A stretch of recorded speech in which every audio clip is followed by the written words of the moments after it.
OTAN, à quoi joue Donald Trump? Le président américain s'est adressé aux médias, ce mardi 10 juillet, avant de s'envoler pour l'Europe où il assistera au sommet de l'OTAN, mercredi, à Bruxelles. Reuters, les milices, les pays membres de l'Alliance Atlantique se retrouvent à Bruxelles mercredi 11 et jeudi 12 juillet pour un sommet qui s'annonce tendu. Donald Trump a toujours montré une grande défiance vis-à-vis de l'OTAN, qu'il qualifie de « fardeau ». C'est son obsession. Donald Trump exige que ses alliés de l'OTAN augmentent leurs dépenses militaires et y consacrent 2% de leur PIB d'ici 2024. C'était l'engagement pris par les membres de l'Alliance Atlantique lors du sommet du Pays de Galles, en 2014. Depuis, même si chaque État a fait des efforts, ils ne sont que 7 à remplir le contrat. La France doit atteindre cet objectif en 2025. Donald Trump, et Barack Obama avant lui, avaient raison de rappeler cet engagement qu'il faut maintenant commencer à mettre en œuvre, consent Alexandra de Hoop-Scheffer, politologue et directrice à Paris du German Marshall Fund of the United States, GMF. Mais Trump le rappelle de manière particulièrement brutale. Fin juin, le président américain n'a pas hésité à envoyer des courriers comminatoires, des rappels à l'ordre lourds de menaces, à plusieurs pays de l'Union européenne. Parmi eux, Allemagne, ou encore la Belgique, hôte de ce sommet et lanterne rouge en matière de dépenses militaires. Il s'agit, du point de vue des Américains, de partager le poids du fardeau. Les dépenses des États-Unis en matière de défense sont bien supérieures et atteignent entre 3 et 4% du PIB, note Boris Toukas, chercheur invité au Center for Strategic and International Studies (CSIS) à Washington. Trump ne comprend que ce qu'il peut traduire en chiffres. Donald Trump ne porte pas les organisations multilatérales dans son cœur. Toutes, ou presque, sont accusées de faire perdre de l'argent aux contribuables américains, et l'OTAN ne fait pas figure d'exception. Pour lui, ces institutions ne valent que si elles rapportent directement et de façon matérielle aux États-Unis, analyse Robert Mallet, président d'International Crisis Group, ICG, à Washington. Donald Trump ne comprend pas ce qui relève de l'abstrait, des valeurs communes, ce qu'il ne peut pas traduire en chiffres. Très tôt, il a demandé à ses conseillers de lui expliquer ce que rapportait l'OTAN aux États-Unis, car les dangers auxquels le monde occidental faisait face à l'époque de la création de l'OTAN, en 1949, ne sont plus les mêmes. Pour l'ancien conseiller de Barack Obama, le président américain pose des questions légitimes, mais y apporte presque toujours les mauvaises réponses. NATO countries must pay more, the United States must pay less, very unfair, Donald J.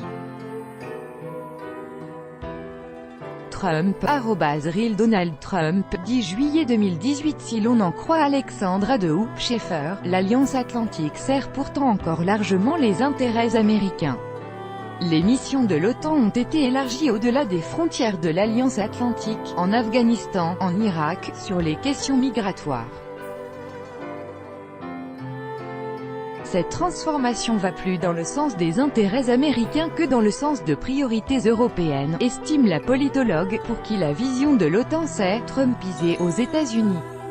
Au sein du Congrès comme de l'administration américaine, il y a une sorte de déni de ce qu'offre l'OTAN, l'accès sécurisé au marché européen, l'utilisation des bases militaires comme une plateforme de projection militaire sur d'autres terrains comme le Moyen-Orient, le partage du renseignement dans la lutte contre le terrorisme. Toutes ces questions sont pourtant fondamentales pour les intérêts des États-Unis. Pourquoi dépenser pour la sécurité des autres? Pour la première fois depuis la création de l'Alliance, il y a près de 70 ans, le soutien de Washington apparaît conditionné. Donald Trump exige des contreparties commerciales en échange de la défense de l'Union européenne, qu'il estime assumer. Dans la balance, la vente d'équipements militaires américains, notamment des avions de combat, mais aussi les droits de douane sur l'aluminium et l'acier américain.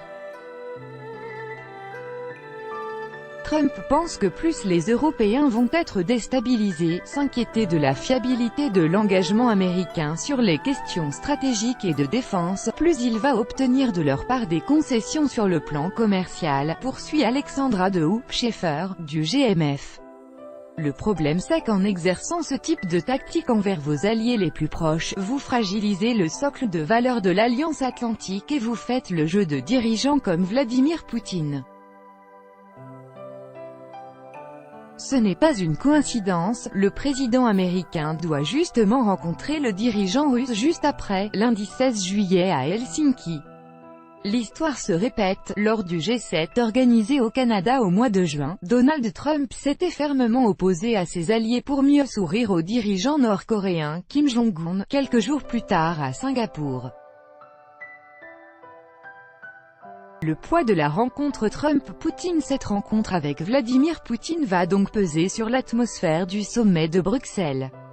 Il a, on le voit, beaucoup plus envie d'aller voir son homologue russe qu'il n'a envie de passer du temps avec ses alliés de l'OTAN, croit savoir Robert Mallet, de l'IICG. C'est là qu'il pense vraiment faire des deals. Il rêve de ce sommet depuis longtemps. Donald Trump a encore assuré mardi que cette rencontre avec Vladimir Poutine serait plus facile que le sommet de Bruxelles, ce qui constitue un nouveau camouflet pour ses alliés. En effet, rappelle Boris Toukas, du CSIS, Moscou a toujours cherché à affaiblir l'OTAN. La Russie sait bien que l'OTAN fonctionne strictement au consensus et qu'en démobilisant certains États, en les faisant changer d'avis, elle grippe la dynamique. Donald Trump agit un peu de la même manière vis-à-vis de ses partenaires européens. L'ensemble de ces pressions, côté russe et côté américain, commence à mettre en danger la dynamique de consensus de l'Alliance.